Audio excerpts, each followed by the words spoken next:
Hi everyone. I wish you all happy Children's Day.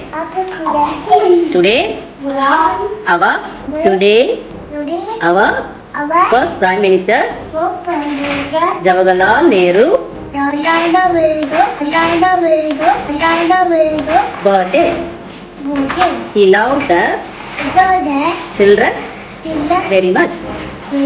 So his birthday we celebrated as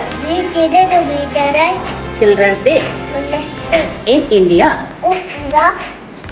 He said that children are future of our nation. Thank you. வணக்கம் சொல்லு. வணக்கம். வணக்கம்.